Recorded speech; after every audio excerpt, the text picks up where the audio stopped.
My way through some valleys and desert, believing that I'd get lost.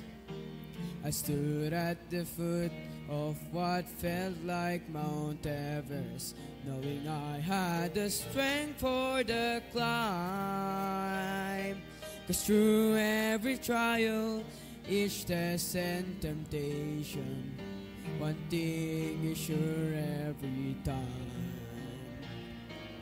Over and over, again and again, God is faithful.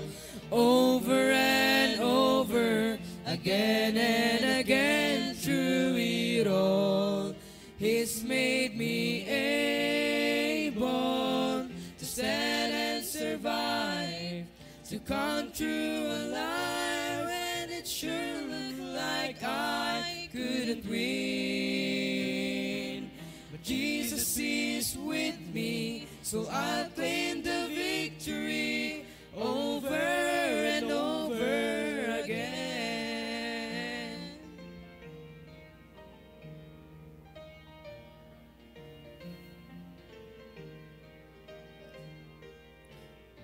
Ask me why, I have no hesitation. God does what He says He will do. Well, I'll simply say every battle has taught me there's nothing He won't help me through. So why should I dwell on the hardships and struggles when I look just beyond them? I see the way this will end is with great celebration, and deep in my heart I believe. Over and over, again and again, God is faithful.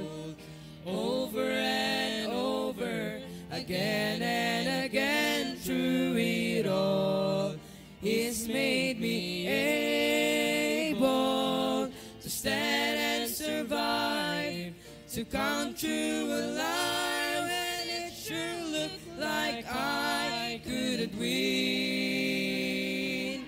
But Jesus is with me, so I'll claim the victory over and over again. Over and over, again and again, God is faithful. Over and over, again and again, through it all, He's made me able to stand and survive, to come through alive, when it sure looked like I couldn't win. Jesus is with me, so I'll claim the victory over and over again. Jesus is with me, so I'll claim the victory over and over, over and over, over and over again.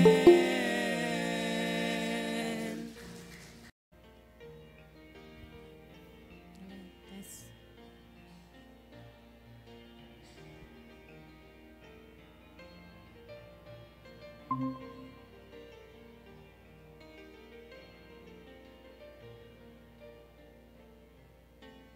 It is hard to understand God's purpose in our lives. It is hard to obey the perfect will of God. But all we need to do is to trust Him with all our heart, because God is faithful every time. God is faithful every time. He will never leave you. God is faithful every time. He will now protect you. All things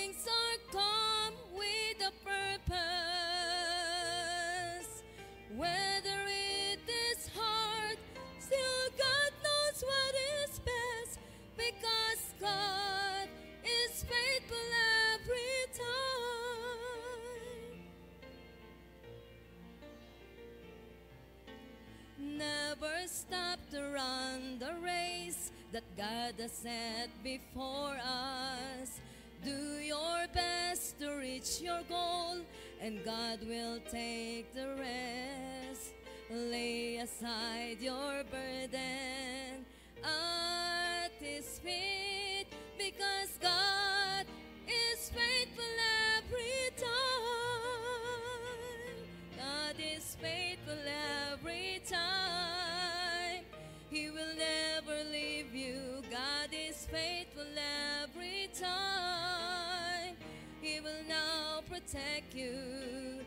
All things are come with a purpose. Whether it is hard, still God knows what is best, because God is faithful every time. Whether it is hard, still God knows what is best, because God is faithful every time. God is faithful every time.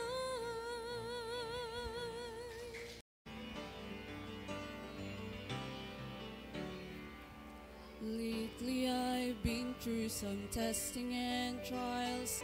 Felt like a detour that went on for miles. But standing here now looking back, I can say, Lord, I'm thankful. Some storms I thought I would never survive, but here I am feeling so strong and alive. The darkness is past and the morning is bright, and I'm thankful.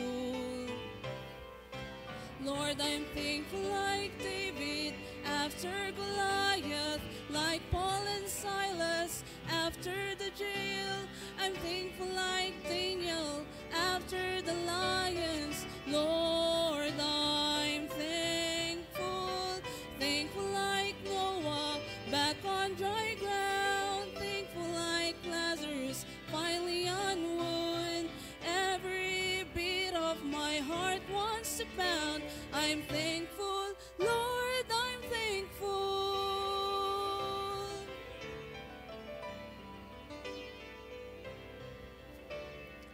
I battled giants of failure and fear, shadows of doubt where my hope was unclear. But all along, Lord, you were hovering near, and I'm thankful. All the seas of my past were a thundering roar that echoed the guilt that I could not ignore. But it's nailed to a cross, and I hear it no more, and I'm thankful. Lord, I'm thankful like David after Goliath, like Paul and Silas after the jail. I'm thankful like Daniel after the lions. Lord, I'm thankful. Thankful like Noah back on dry ground. Thankful like Lazarus finally on wood. Every beat of my heart wants to pound. I'm thankful, Lord, I'm thankful. Thankful like Noah back on dry ground. Thankful like Lazarus finally on wood. Every beat of my heart wants to pound. I'm thankful, Lord, I'm thankful. I'm thankful, Lord, I'm thankful.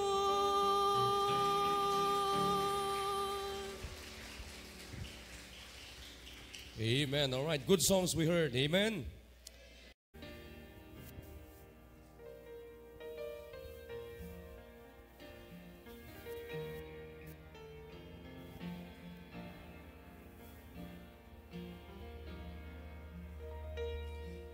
When the hurt goes deeper than the deepest place your heart has ever known.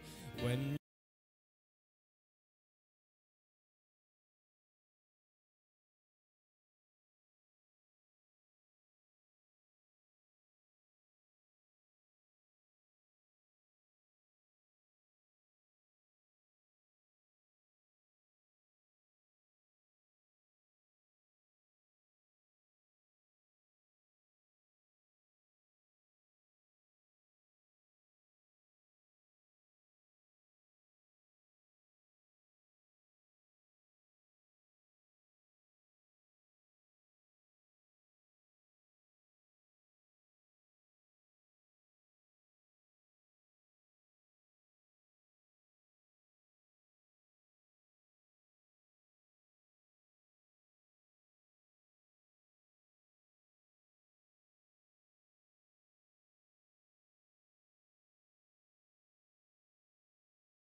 Imbag nga morning kakapsat, baro nga aldaw, baro nga parabor. Yan, good morning sa atin lahat at isang maulan na umaga ulit. Na? Muulan at malamig ang panahon ulit sa Baguio. Hindi ko alam sa ibang lugar. Yun. At yun, tayo ay magsama-sama ulit sa ating devotion, especially sa mga working singles, no? Yan, so please join our Google Meet and FB Live kung naka-data lang kayo, wala kayong wifi. Yan. At binabati ko rin ang aking kasama dito sa studio, Ma'am Ginida. Amen. Sir Christian, naimbag nga Thursday morning kakapsat. Yan. So, yan. At kasama natin dito sa ating live. Sila Ma'am Krisha and Ma'am Ruby May. May bati nga ka. Hello, magandang umaga po sa ating lahat at enjoy natin ang pakikinig po ng Word of God. Good morning po sa ating lahat. Ang tipid nilang bumati. Alright. So, yan. At kasama natin sa ating Google Meet si Ma'am Bergie. Ma'am Bergie, nasaan ka? Yan, good morning po sa ating lahat. Kita ba ako? Yes, kitang-kita. Yan, good morning po sa ating lahat, mga working. Gising na po tayo. Yon. At si Ma'am Sabel. Ma'am Sabel. Naimbag nga agsapa. Hindi ka makita ni Mark. Ay, hindi ka makita namin. Yan. Hindi ka namin makita. Yan, open cam. Yan, requested by Ma'am Ginida. Alright. Alright. Sa FB Live naman tayo. Bati tayo sa FB Live. Nakakunik ka ba sana? Nakakunik. Amen. Good morning po sa mga kasama, mga andyan po sa Facebook Live. Yan, good morning po kay Sir Ariel. Sir Ariel, good morning po kay Ma'am Mayra Salarzon. Sir Salvador Bori, good morning po. Sir Gilbert Hofer, kay Ma'am Raquel dyan sa Cagayan. Ma'am Raquel, maulan din ba dyan sa inyo? Muulan na naman sa amin. And umuulan ng pagpapala. And kay Ma'am Joyce, good morning po sa inyo Ma'am Joyce. Kay Ma'am Tin, good morning po. Kay Krisha May Saringan. Ma'am Elizabeth Narcisa, good morning po. And ganun din po kay Ma'am Jen. Good morning po sa kanya. Top 1 natin. Yan. At sa mga, meron po tayong 11 viewers for now. And sa mga nanonood pero hindi po kayo nag-comment, hindi po namin kayo nabanggit. Yan, good morning pa rin po sa inyo. Yan, so dumadagdag. Yan. Alright, thank you Ma'am Ginida. Yan, so good morning sa inyong lahat. At tuloy-tuloy pa tayo. May mga working ka bang nabasa dyan? Yan, si Ruby May. Ruby May, Ma'am Jen. Alright. Sobra na ito sa tulog yung mga working. Alright, so tuloy-tuloy pa tayo. And I hope yung pag-aaralan po natin is ganoon pa rin, no? Na kung saan more in soul winning, discipleship, pagdadala ng bisita, no? At napakaganda na usapin, no? Na ilang weeks na natin na pinag-uusapan to, Ma'am Ginida, no?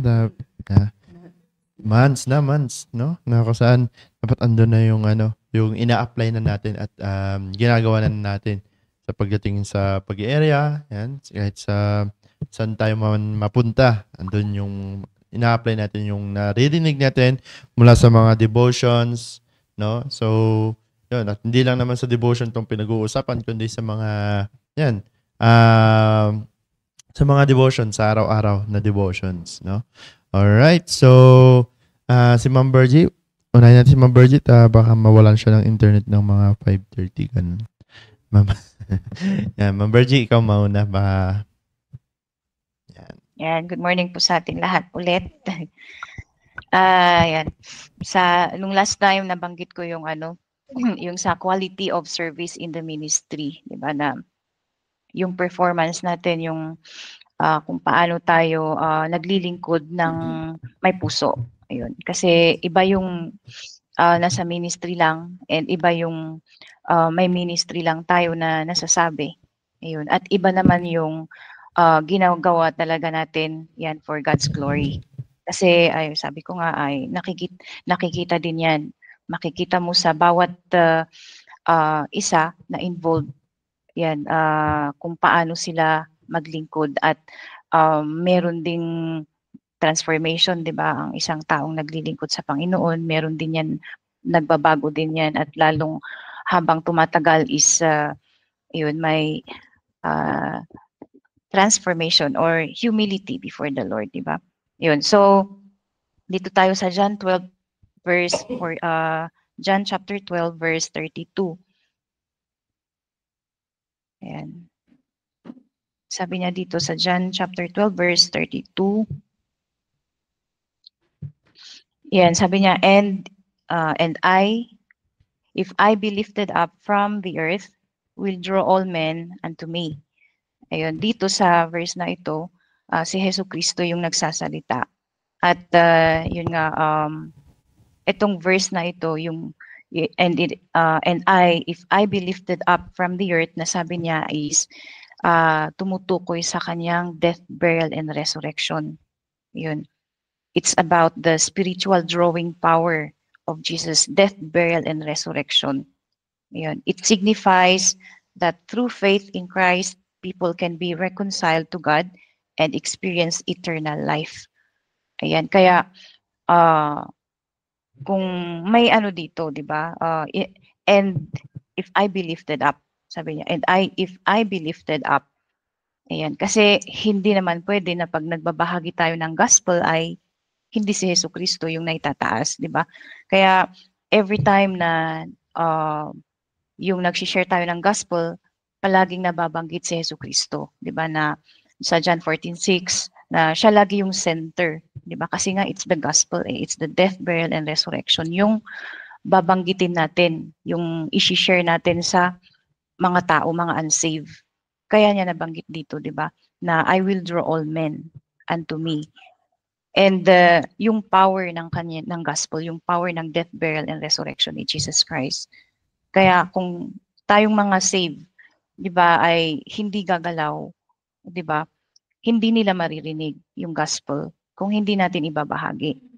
Ayan, so parang paulit-ulit lang pero kung mapapansin natin ilang weeks na tayo nag-share, ilang pero still pagpatungkol talaga sa gospel, ang dami-daming verses, halos, di ba, hindi tayo nawawalan ng verses na tumutukoy lagi sa death, burial, and resurrection ni Jesus Christ. At yun nga, yung faith, ayun, nabanggit niya dito. So, yung hope na binanggit dito, di ba, ni Hesus Kristo, na I will draw all men if I be lifted up.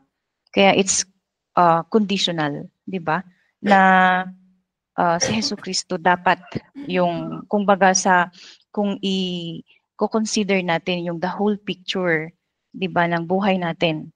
Ayan na si Hesus Kristo yung naitataas. Ayan, at syempre andun yung pananampalataya na it signifies through faith, 'di ba? In Christ, people can be reconciled. So sa atin din na soul winners, 'di ba? Andun yung pananampalataya, hindi natin naiaalis 'yun. And the fact na andyan yung pananampalataya, syempre magma-manifest, 'di ba? Yung power at andun yung makakamtan ng mga nababahagian, ilan sa mga nasisharean yung eternal life, 'di ba? Kasi as we share the gospel.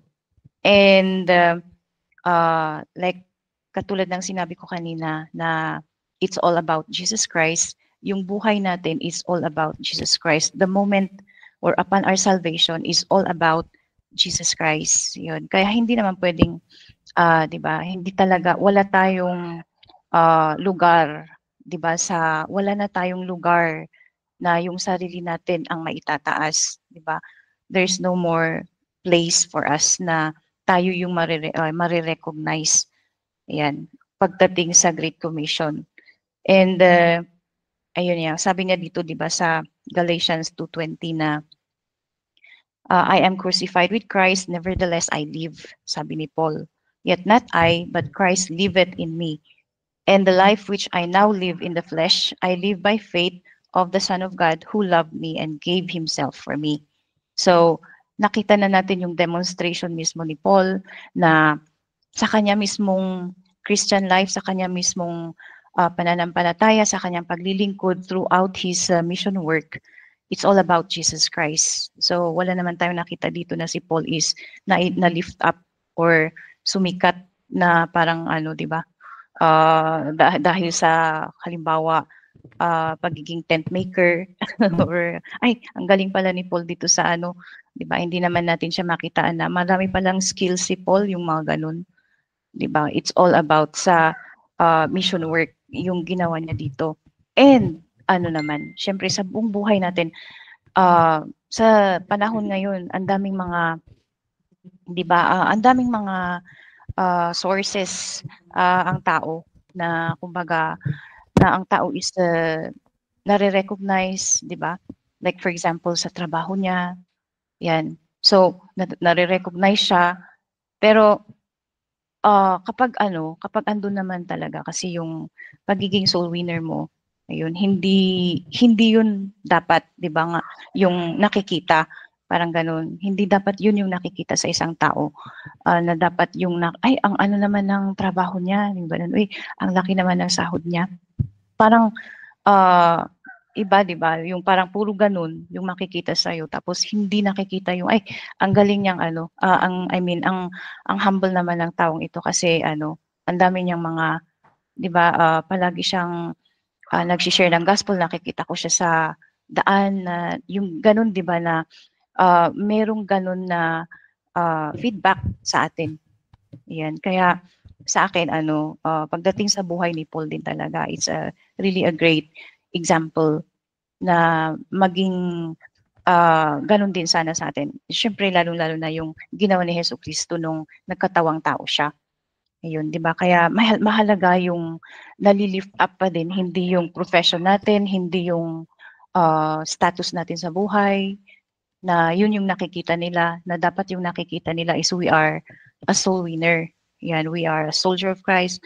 We are, di ba, andun tayo sa kasigasigan ng ministry, andun yung nakikita nila na may burden ka sa souls. Di ba? Kasi kapag iba yung nakikita nila sa'yo, di ba, syempre, kung ano yung nakikita sa atin, yun tayo.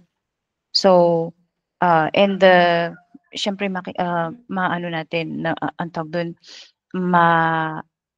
ma-feel din natin, masisense din natin yan sa surroundings natin kung paano tayo, kung ano yung tingin ng tao sa atin, 'di ba? And katulad ni Sir Chris, 'di ba?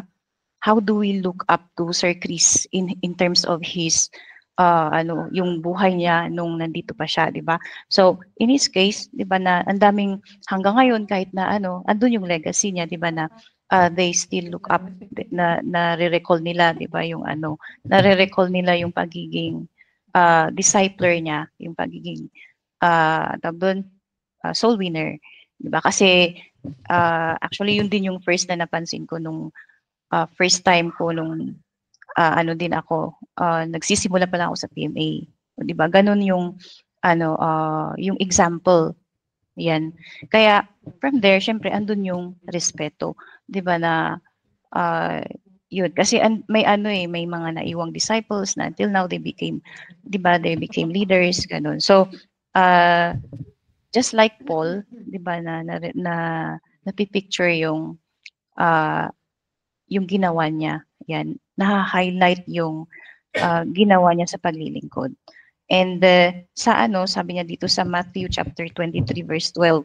So it's all about showing a great example or showing a good example to others. Na sabi niya Matthew 23. Sa Matthew 23 verse 12 na sabi niya Matthew chapter 23 verse 12.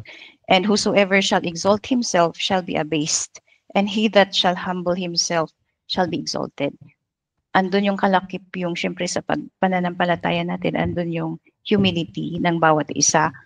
Ayun. Kaya sa akin nai-enjoy ko talaga din na nag-aaral ng salita ng Diyos, yun kapag nagba-Bible reading, pero hindi man lagi, pero andun yung Bible reading na kapag na-encounter mo yung mga ganun, syempre mariremind ka, di ba na o nga no, parang baka sarili ko na yung nalilift up, baka ako na yung, di ba, baka may ganun na baka nakakalimot na ako or something. So, it's a great reminder na kasi mahalaga yun ngayon, lalo na ngayon na double time, di ba, ang pagsusoul winning hanggang sa discipleship. Otherwise, di ba, kapag hindi natin pag-iigihan or hindi tayo mag-stick to God's promises, to God's commandments, di ba, how we should reflect ourselves, syempre hindi maaabot yung goal, hindi mamimit.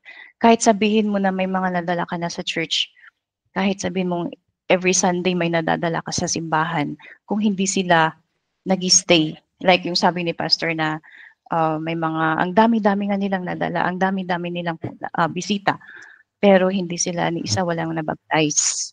Diba? Kasi totoo naman na, syempre kapangyarihan na ng Panginoon dapat yung nagre-reside doon. Yun, andun dapat, meron at meron talaga dapat baptism. So, yun ang, at saka meron at meron dapat, this nag-stay. So, yun yung challenge, di ba, sa atin. Na, yung mga reminders ng Panginoon dito sa verses na ito is not just something na na parang by knowledge na alam natin okay, parang ganun lang. But if you go deeper, di ba?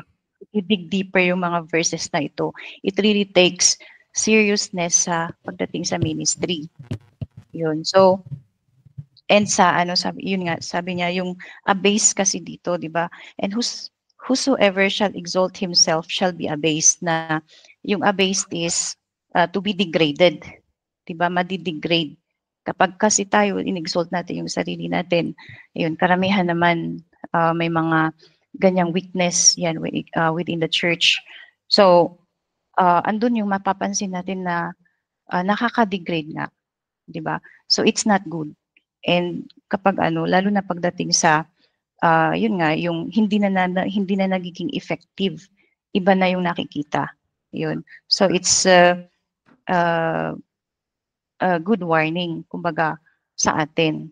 And sabi niya dito, yan, sa James 4:10, kaya mahalaga ang humility sa isang soul winner, yan, sa isang discipler. Kasi wala namang kwenta kung hindi naman tayo din nakikitaan ng humility.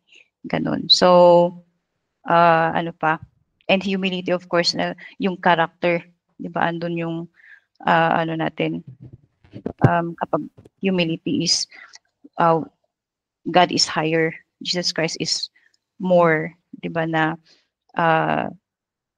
highlight kaysa sa atin. Sa James chapter 4 verse 10, yan, ibasa ko lang yung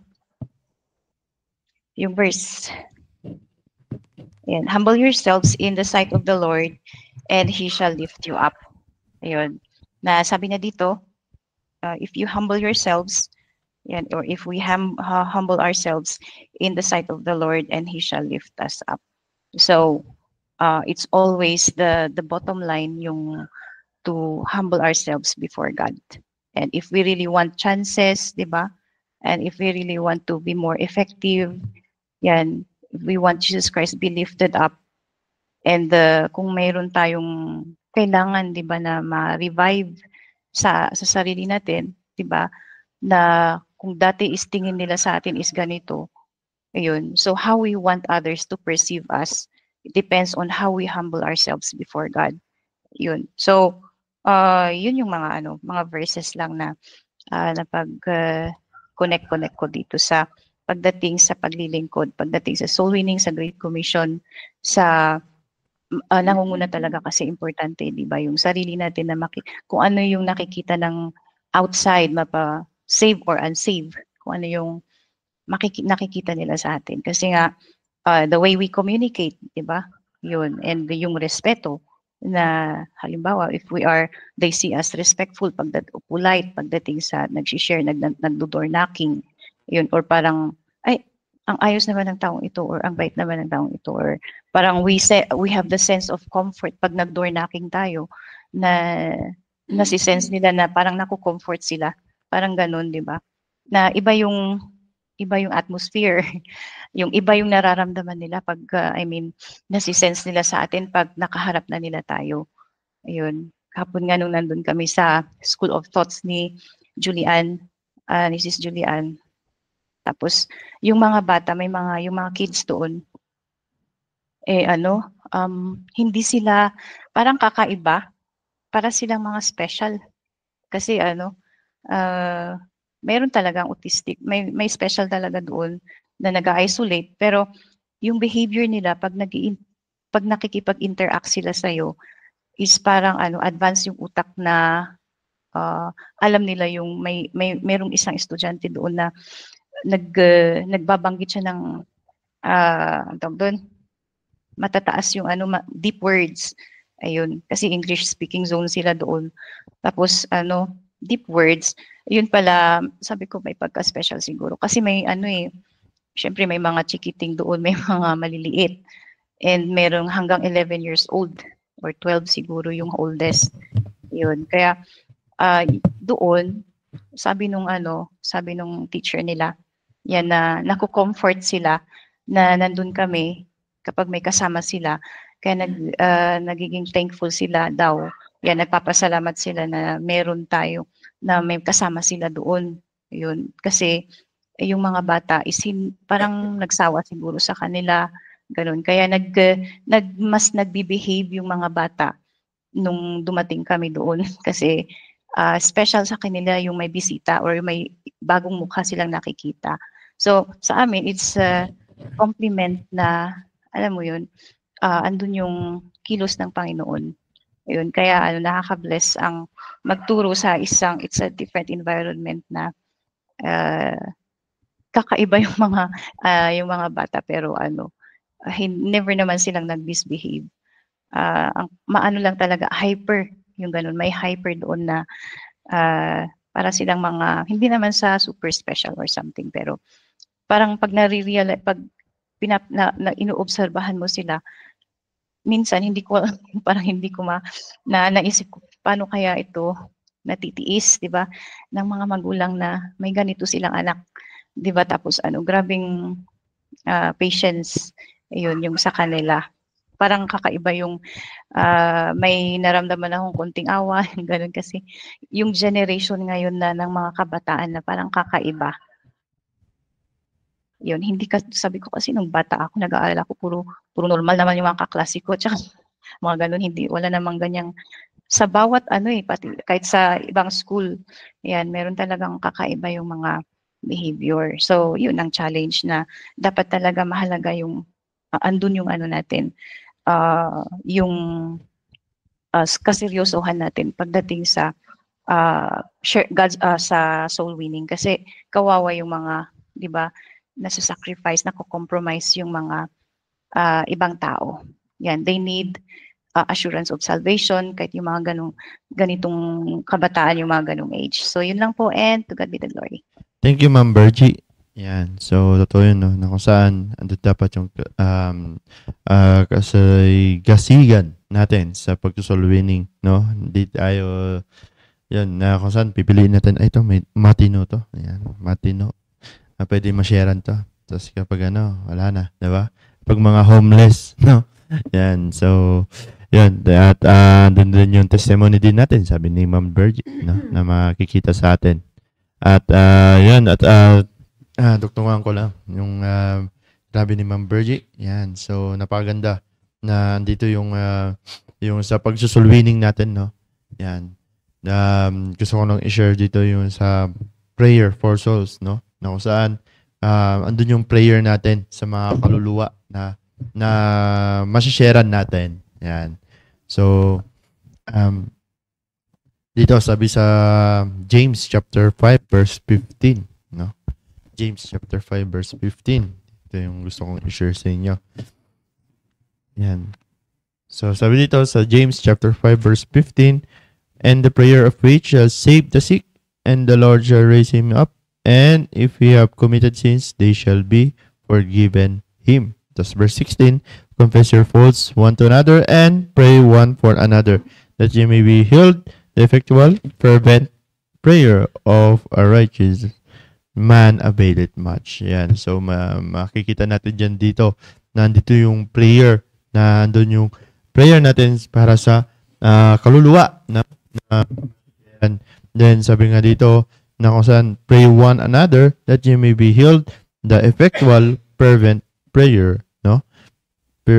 Fervent prayer of a righteous man availeth much.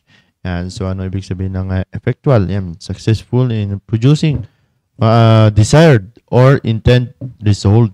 Yan. Na kung saan, andun yung magkakaroon ng result and desired. No? Effectual. Then yung fervent is displaying passionate. Yan. Andun yung passion natin sa kaluluwa. So, kaya nga, mahalaga yan sa pagdating sa pagsusulwining, sa pagdadala ng bisita, and sa the-disciple, no? Na kung saan, makita mo yung isang masulubong mo or nag-door knocking ka, na kung saan, andun yung prayer natin, no? Nandun yung prayer natin, Lord. Please, yun, ma-sharean ko to, makinig siya, tumanggap sa inyo, no? Bago natin makausap nung sisharean natin. No, na kung saan napakahalaga yan. Kasi sabi nga dito sa verse 15, and the prayer of faith shall save the sick, and the Lord shall raise him up, and if he have committed sins, they shall be forgiven him. No? Na kung saan, andun yung pag-share natin, dun yung pagpipray natin na tumanggap sila, no? At magkaroon ng result yung pag-share natin. Na kung saan, andun yung result na sila ay tumanggap, and yun, di ba? Pagkatapos naman natin ma-sharean, yun, andun na yung pag-i-invite natin. Kaya nga, napakahalaga ang prayer sa pagsusulwining. Kaya nga, sabi nga ni Pastor, di ba? Kung saan, ilista nyo yun for, lista nyo yung for sulwining, no? Na kung saan, yung pangalan na for their salvation, no? Na andun yung kwan natin pagpipray, like yung mga kamag-anak natin, di ba? Just like nung birthday ko, nakapag-preach ako dun sa Thanksgiving ng aking tita. Na kung saan, andun yung prayer ko, no? Nung bago nagsimula kasi nag-request sila na ako yung mag-pray dun yung sa Thanksgiving nila.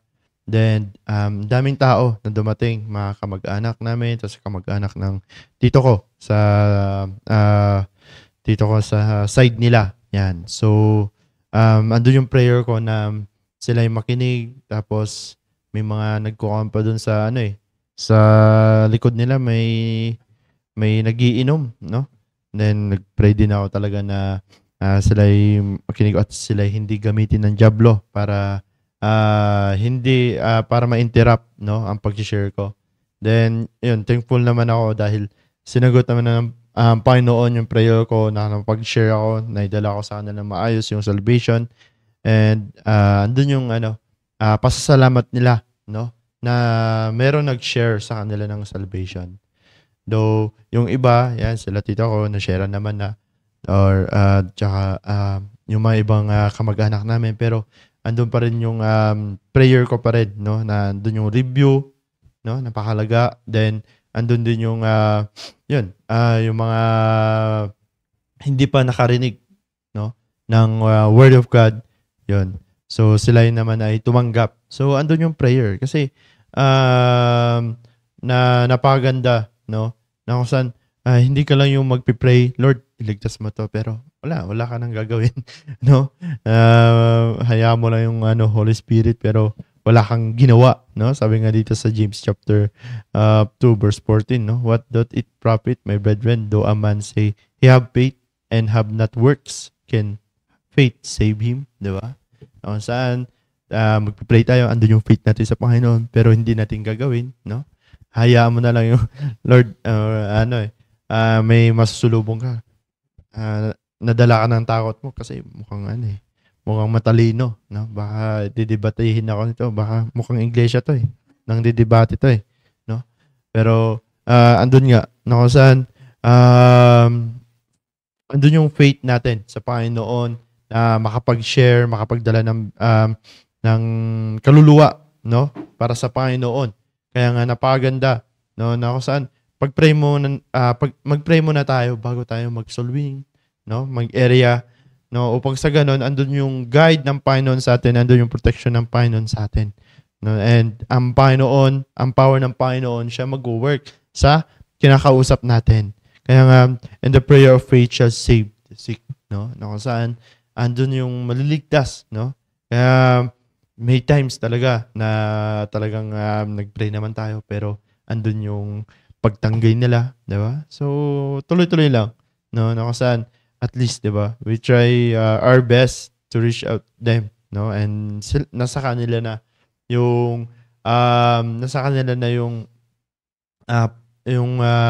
pagtanggi nila, no?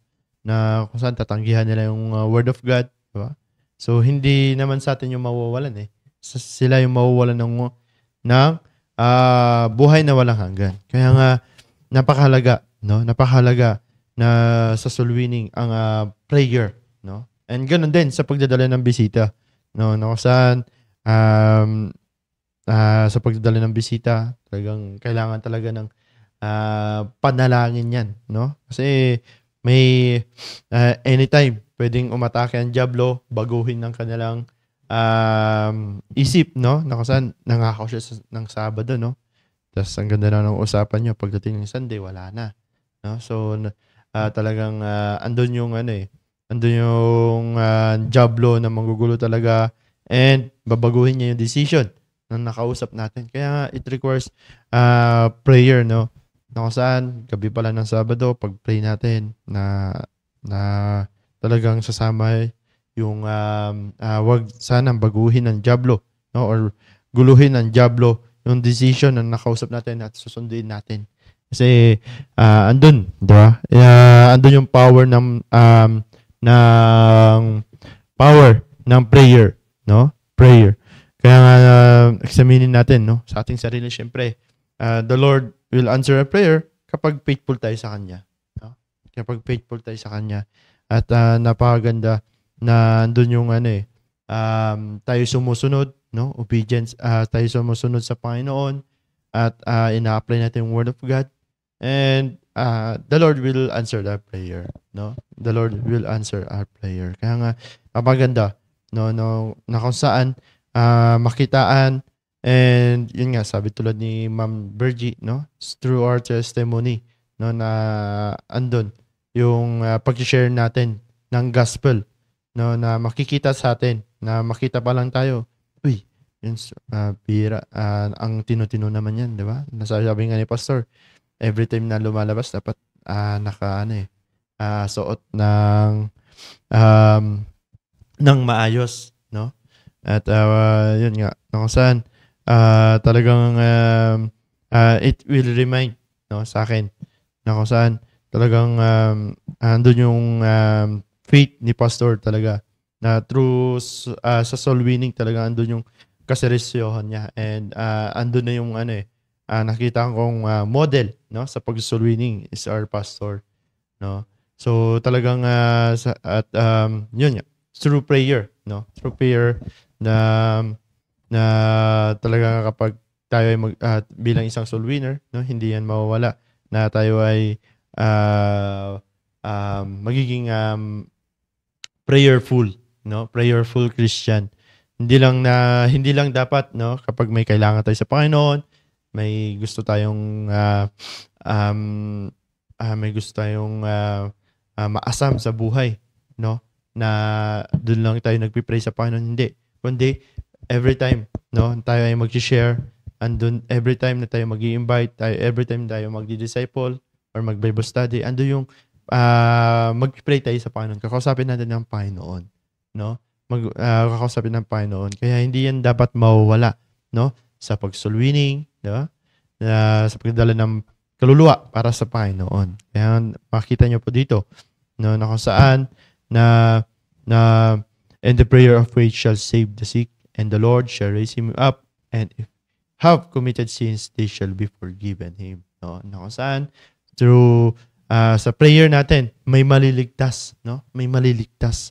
Kaya nga napakaganda na tayo ay maging prayerful, no? Magiging prayerful. And yun, through our prayer, maraming maliligtas na kaluluwa, no? Maraming maliligtas at madadala na natin sa Panginoon. Kaya nga, 'di ba? Every time na andyan yung malalapit na yung ating revival and anniversary, 'di ba? Na kung saan andun yung pinagpi-pray natin. Bakit? No? Kasi anniversary diyan gagamitin ng Panginoon upang maraming maligtas, madala sa simbahan, no? Na mga tao, 'di ba? Ang nagkakaroon ng bunga, no? Nagkakaroon ng bunga. Ikaw ba, Ma'am Ginny, bunga ka ba ng anniversary? Ay, hindi. Pero, yun nga, no, kung saan, maraming din nagkakaroon ng bunga through our anniversary. Kaya nga, always, no, na andyan yung prayer natin na magamit ang ating anniversary para maraming makakilala sa Panginoon, maligtas, and magkaroon ng decision, no, na mag-serve sa Panginoon. No, kaya, wag nating walain yan, no? And wag tayo yung faith lang, hanggang prayer lang tayo, pero hindi natin ginagawa, no? Mahirap yun. Kung saan, dapat, kapag pinalangin natin, andun dapat yung action natin, andun yung works natin, no? Andun yung works natin. And andun yung boldness natin sa pag-soul winning, sa pagdadala ng bisita, and pag-disciple, no? So, yun, at alam kong tutuluyan ni Ma'am Ginita yung aking sinabi. At baka maubusan ng oras. At ang isang mahalagang sangkap talaga when it comes sa soul winning and discipleship ay yung prayer. Amen. And kaya nga mapapansin natin sa 2 Timothy chapter 1 verse 3 and kung paano tinuruan ni Paul si Timothy. Sabi diyan, I thank God whom I serve from my forefathers with pure conscience, that without ceasing I have remembrance of thee in my prayers, night and day. Diba? Grabe yung night and day. Yan. So, makikita natin na committed siya sa pagpapray kay Timothy. Yan. Andyan yung consistency yan, ni Paul. Yan. Kaya, ganun niya naturuan si Timothy. Yan, kaya laging sinasabi ni Pastor na kapag lalabas for soul winning, yung mga dinidisciples natin, and babalutan natin sila ng panalangin. Yan, balutan natin ng panalangin dahil sometimes, and yung sinasabi ni Sir Christian kanina, yung work lang tayo ng work, walang panalangin. Ginagawa na natin yan. Ginagawa na natin sa sarili nating kakayanan, sa sarili nating pamamaraan. Yan, yung prayer kasi yun yung magpapakita yung dependence natin sa Panginoon. Yan, kaya yun, kailangan talaga ng panalangin. Okay? And then, last time, nabanggit ko ulit yung mga motives in soul winning. Yan, and isang maibibigay ko ngayon, and responsibility is pressing us. Yan, dito po sa Romans chapter 1 verse 14, and sabi po ng Bible, I am a debtor both to the Greeks and to the barbarians, both to the wise and to the unwise. So as much as in me is, I am ready to preach the gospel to you that are at Rome also. And verse 16, for I am not ashamed of the gospel of Christ, for it is the power of God unto salvation to everyone that believeth, to the Jew first and also to the Greek. Yan. So isa sa motives natin sa pagsusulwining ay responsibility is pressing us. Yan. So last time nabanggit ko, yan, Jesus and set the example for us. Yan, na-demonstrate yan ni Paul sa atin. And hindi lang na-demonstrate, kundi yung mga New Testament Christians, inadapt po nila ito. Yan, kaya nga kung makikita natin yung record ng Bible, sabi ng Acts, yan, daily, yan, everyday yung pag-share nila ng gospel. And then, ito po, isa na namang motives ay, ito po, yung pag sinabi natin responsibility, the state of being accountable or blame for something. Yan, pag sinabi natin responsibility, accountability yan. Yan, so we are responsible for the lost souls. Yan. So, ito dapat po yung nagpo-press po sa atin. Yan. Pag sinabi nating press is urgently important. Yan, di ba? So, napakahalaga talaga ng soul winning. And Napakagalang ng soul winning. At yung nagpa-press sa atin para gawin yung soul winning, dapat yung responsibility na ibinigay sa atin ng Panginoon. We are responsible for the lost souls. Yan. Kaya nga sabi ni Paul po dyan, sa binasa po natin sa verse 14, I am a debtor. Yan. So sabi niya meron siyang pagkakautang. Yan. So responsible po tayo. Sinasabi po niya dyan na meron siyang pagkakautang. Yan. So meron siyang pagkakautang sa lahat ng uri ng tao. Yan. So sabi dyan, to the Greeks and to the barbarians, both to the wise and to the unwise. Regardless kung ano yung katayuan nila sa buhay. Yan. So anong sabi ni Paul po dyan? I am a debtor. Meron siyang pagkakautang. Ano po yung pagkakautang niya na yon? Yan. To preach the gospel. Yan, yun po yung sinasabi ni Paul na pagkakautang po niya diyan. So after na siya ay na convert, after na siya ay na-save, yan, so makikita natin na yung buong yung buong buhay niya and ginamit niya yan sa pag-spread ng good news of salvation. And so parang wala nga ako nakita medyo nag-backslide siya, di ba? Si Peter meron medyo nag-backslide siya. Pero pag titingnan mo yung buhay ni Paul, parang mababless ka talaga na wala siyang record na meron siyang record na hindi maganda. Puro makikita mo talaga na simula nung na-convert siya, talagang ni-spend niya talaga, ginamit niya yung buhay niya sa paghahayag ng salita ng Diyos. Yan, so may mga missionary journey siya, di ba? Yan, so makikitaan natin siya ng magandang record. Yan, so sabi po diyan na regardless ano man po yung kalagayan nila sa buhay, kung sino man yan, and sabi ni Paul po diyan, wala po siyang pinipili. Yan, educated man yan o hindi, wala po siyang pinipili. And dahil anong sinasabi ni Paul diyan, I am a debtor. Yan, sabi niya, responsibilidad niyang ibahagi ang gospel. Yan, sa kahit sino man. Di ba? Yan, so ano man yung background po nila, ano man yung kalagayan nila sa buhay, yan, hindi yan tinitingnan ni Paul.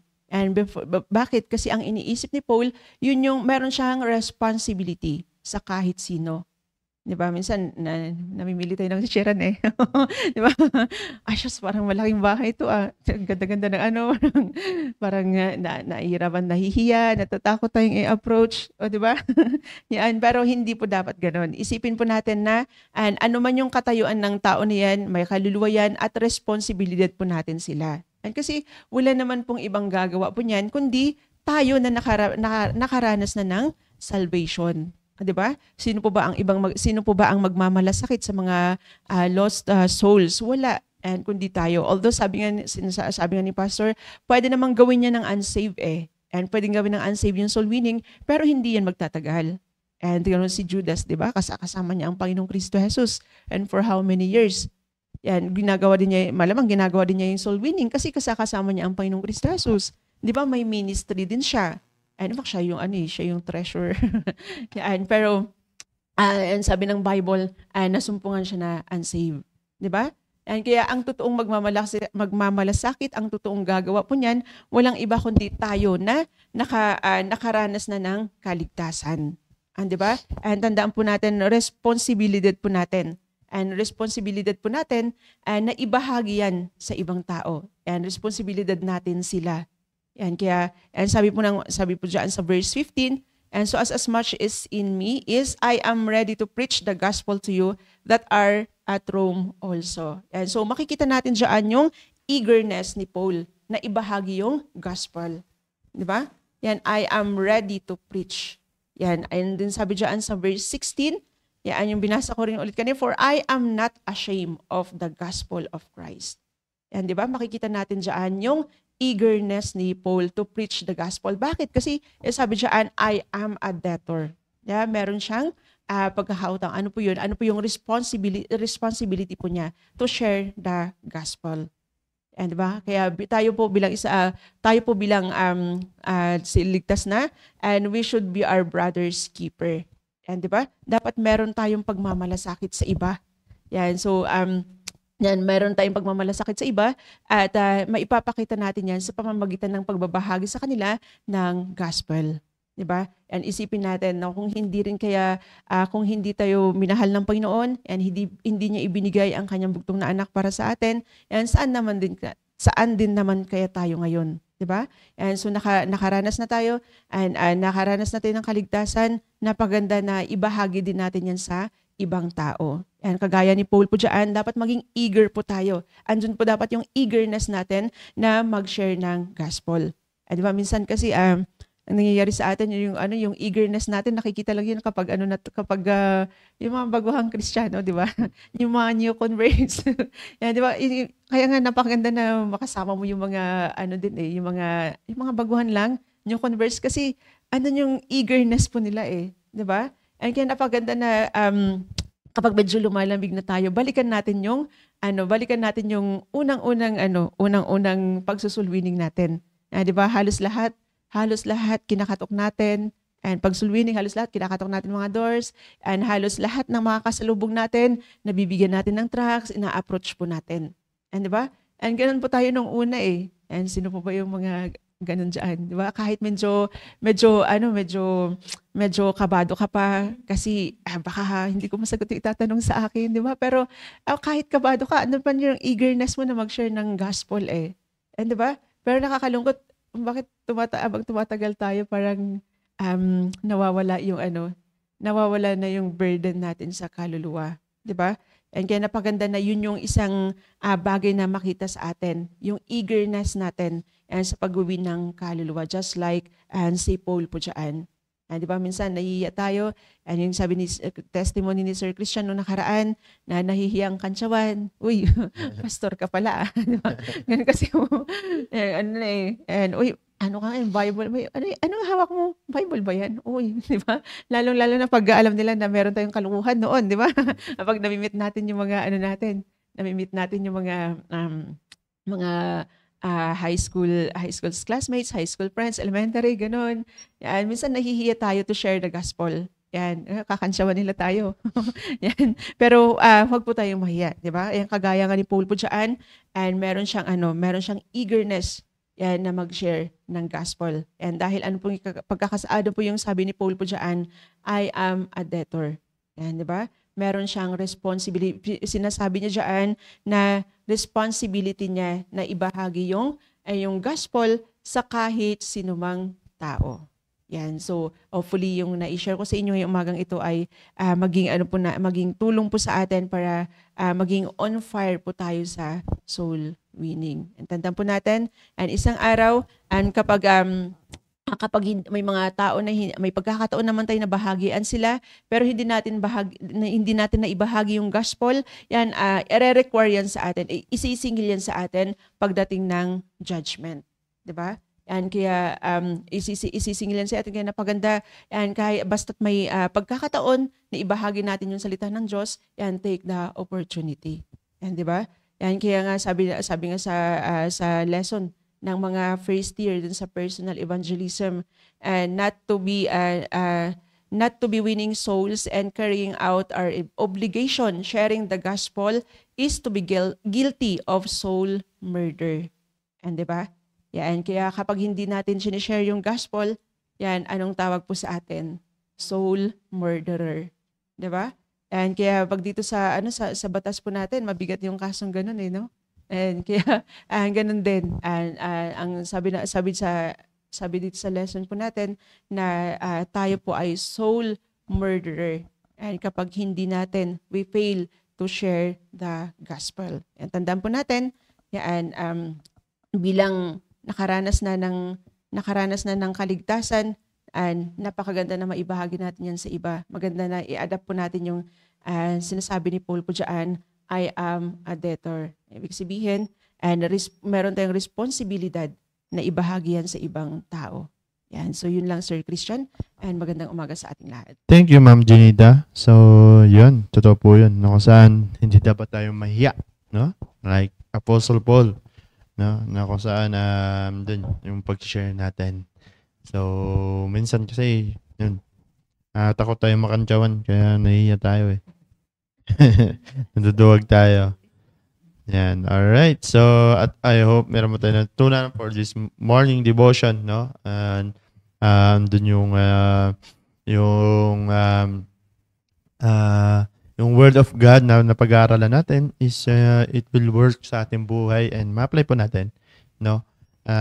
yung ating tuna for this morning. At sabi po dito ni Pastor, Committee Pastor is, sabi niya po dito, magtulong-tulong tayo na maabot natin yung goal natin na bisita para sa Panginoon. 2,000 visitors per Sunday. Let's work earnestly, brethren. Yan. So, yan. Walang imposible sa Panginoon. Sa maisip natin, paano kasya yung 2,000 na bisita dito, di ba? At sabit natin sa iba hanggang doon sa basketball court, no? Pero yun nga, saan walang imposible sa Panginoon. Pag-pray po natin, and hindi lang pray, kundi gawin natin, no? Magkaroon tayo ng involvement, no? Sa sa 2,000 na bisita dito, no? And yun, at maraming salamat, no, sa nanonood. At yun, Ma'am Sabel, anong masasabi mo for this devotion natin? Good morning ulit.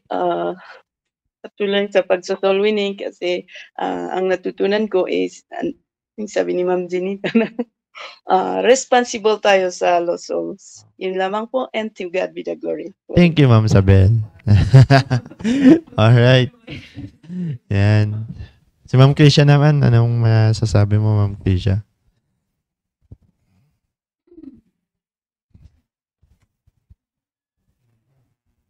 Yan. So, magandang umaga ulit sa ating lahat. Thank you sa wisdom na i-share ninyo na about sa soul winning, na kung saan ito yung sabi po ninyo na faith without work is dead, and sometimes nagkakaroon din tayo ng katamaran sa buhay natin, lalong-lalo na syempre tayong mga nagsosoul winning sa isang linggo, halos buong buhay natin ay nagsosoul winning tayo. Dumadating tayo sa point na ako personally, dumadating din naman ako sa point na ayoko mag-share. Hindi ko alam, pero grabe yung Satan's attack na pag nakakita ka ng malaking bahay, sasalubong sa'yo aso, ganon. Tapos, mas gusto mo na lang mag-share ng word of God kapag ikaw ay sa mga kalsada na lamang. Tapos, depende sa edad, kapag nakakita ka ng merong may edad, tapos makikita na medyo magandang itsura, sometimes, nagkakaroon ka na lang ng maganda kumbaga formal. Hindi, kapag formal na tao, maraming beses na hindi na iiwasan na lang or bibigyan na lang ng tracks, ganon. Pero totoo po yun na napakaganda talaga na lagi tayong nare-remind about soul winning, na hindi dapat natin piliin yung babahagian natin, kasi every time na may pagkakataon tas hindi natin ginagawa, pinapatay natin yung soul nila. So, nagiging kabahagi tayo sa buhay nila na sila ay pumunta ng impyerno. Imbis na maging kabahagi tayo sa buhay ng mga tao na nakakasalubong, nakakasalamuhan natin na sila ay pupunta ng langit, ang nangyayari ay tayo yung nagiging dahilan kung bakit sila pumupunta ng impyerno. Kaya, thank you dahil napapaalalahanan, hindi naman dahil matagal na andoon yung hindi na kailangan i-remind. Kaya thank you dahil nare-remind pa rin tayo patungkol sa soul winning. Kaya nga pag pupunta rin sa area, dumadating din sa point na yung tinatamad ganun na pakiramdam, yung parang yung ganito na lang yung buhay, yung minsan pag yung joblot din talaga, ang galing no? Talagang aatakihin ka kung kailan kapag mag-soul winning ka, ang dami-dami mong iniisip na gagawin sa area mo. Uy, ganito ang gagawin ko, ganito, ganyan. Tapos naipag-pray mo pa. Tapos pag biglang nandun ka na sa area, meron lang tumanggi sa'yo na, ay, hindi muna dito, sis. Magpa-Bible study kasi ganyan, umuulan, daming sampay. Kapag na minsan nakakatamad na baka gano'n na naman yung irarason nila sa iba. Tapos yung facial expression pa nila kapag nandoon ka sa bahay nila, parang hindi ka welcome. Parang gano'n. Tas ikaw parang andun na yung nahihiya ka na lang gawin. Pero huwag natin kalimutan na yung Diyos natin ay totoo. Huwag natin kalimutan na Diyos natin ay siya yung tutulong sa atin. Kaya yun yung talagang importante na maipapanalangin natin. Totoo po yun na kalakip talaga ng soul winning ang prayer. Kaya yun po na lagi nating ipapanalangin, especially yung sarili natin, na maging handa tayo, na tayo ay puspos ng banal na espiritu, hindi yung bad trip ka na pupunta sa area mo, kasi bad trip din ang mangyayari sa'yo doon pag nandun na sa area. Kaya yun po yung kailangan natin gawin na we need to work for it. We need to work. Kasi kapag wala tayong work, is dead ang ating pananampalataya. Kaya yun po kailangan nating ipanalangin kasi by the grace of God, siya ang gagamit sa atin, siya ang magbibigay sa atin ng wisdom kung paano natin gagawin yung bagay na para sa ikalulugod din ng ating Panginoon. Kaya yun lamang po, and to God be the glory. Ayan. Sa akin naman po, maraming salamat po sa Word of God. At ang natutunan ko po ay, yun nga po sabi ni Ma'am Virgie and Sir Don, na kailangan natin maging prayerful.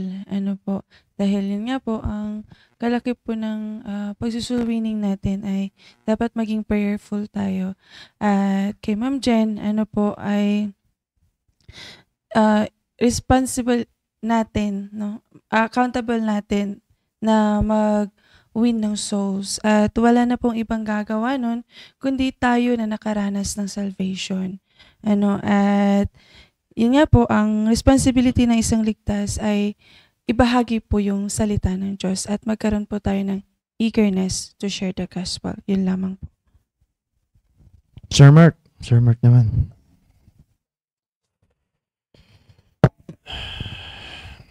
Yan. The last man.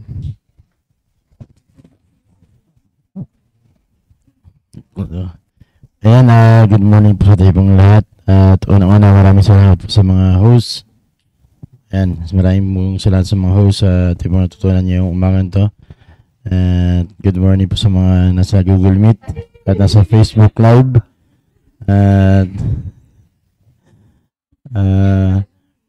na kung saan maraming salamat muli sa mga host na kung saan kinakailangan po natin na wag po tayong tamarin sa pagluhin ng mga kaluluwa kasi unang-una yan po yung heartbeat ng Panginoong Hesus. Yun lamang po. Yun, si Mark. A few words. Yan. Alright, so yun. At I hope meron pa tayong natutunan from our topic and sa mga sharing ng mga kasamahan po natin. And good morning sa mga nanonood, no? Dumadami yung nanonood natin. 18 viewers or yan. Yan, good morning sa inyo, Ma'am Alpha and Ma'am Maricel nanonood. And yan. At yun, at tuloy-tuloy mo tayo. At yung mga Bible study for this day, yan. So, and saturation. At yan, mag-join po tayo. Yan, para makapag-invite tayo, no, for anniversary and for Sunday. Yan. At yun, at yung mga working singles, no, huwag nyong lagi encourage natin na mag-join sa ating devotion, no. Lalo na itong devotion natin na panagsagana. Yan. Always be prepared. Preparations. Alright. Then, wala nang announcement. Yan. Sige, tayo magwakas sa panalangin. Let's pray. Dakalang Diyos, maraming salamat, Panginoon, sa natapos na devotion, Panginoon, at maraming salamat sa inyong salita naming napag-aralan at ando po, Panginoon, yung pag-apply po namin ng Word of God sa aming buhay, Panginoon. Guide us, O Lord, Panginoon, and ando po, Panginoon, yung protection niyo po, Panginoon, at gabayan niyo po, Panginoon, sa mga gagawin po namin sa buong maghapon, Panginoon. And patawad, Panginoon, sa mga nagawin kasalanan, tupadalangin sa Jesus. Amen. Amen. Thank you, and God bless us all. And thank you. Bye. Ma'am Virgie, kape. Ma'am Virgie, kape. Mabihira. Nag-tube na.